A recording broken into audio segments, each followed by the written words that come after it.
Assalamualaikum warahmatullahi wabarakatuh. Perkenalkan, nama saya Muhammad Rahmat Jafar dari kelas 9 akan membahas tentang korupsi dalam pandangan Islam. Mari kita tundukkan kepala sejenak, renungkan. Tidaklah kita lihat bagaimana setiap sumpah jabatan yang diucapkan disaksikan oleh jutaan mata manusia, dan yang paling utama disaksikan oleh Allah Rabbul Ijati. Kita serahkan waktu dan kepercayaan kita kepada mereka yang kita anggap pemimpin. Kita berikan amanah suci itu, namun alih-alih menjadi pelayan umat, mengapa begitu banyak di antara mereka yang berubah menjadi perampok yang paling licik?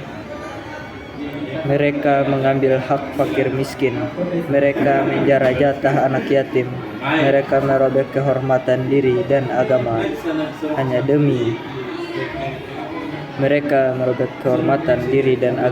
hanya demi tumpukan dinar dan dirham yang fana. Hakikat korupsi, jul dan gulul. Ketahuilah, korupsi dalam Islam bukanlah sekedar pelanggaran hukum negara. Korupsi adalah zulm, kezaliman yang paling nyata. Ia adalah tindakan gulul yang pengkhianatan dalam pengurus harta publik. Tidakkah seorang koruptor itu gentar ketika Allah Subhanahu wa Ta'ala memperingatkan, barang siapa yang membuat curang, mengambil harta secara tidak sah, niscaya pada hari kiamat ia akan datang membawa hasil kecurangan itu. Mereka mengambilnya hari ini sebagai kekayaan, tetapi di padang mahsyar mereka akan memanggulnya sebagai beban api yang menghanguskan.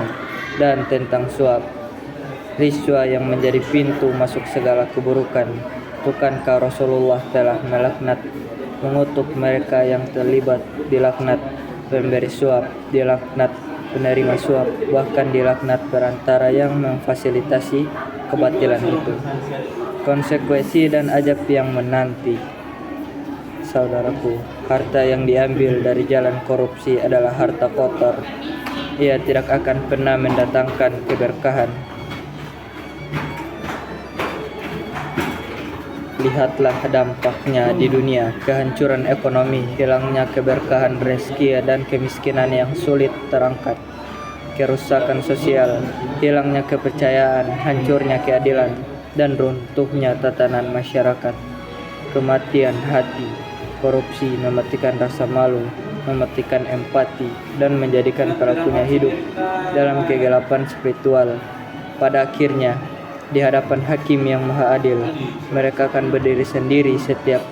Setiap rupiah yang diselewangkan akan menjadi saksi. Setiap hak rakyat yang terabaikan akan menuntut. Mereka akan ditanya, mengapa kalian mengkhianat amanah yang diberikan?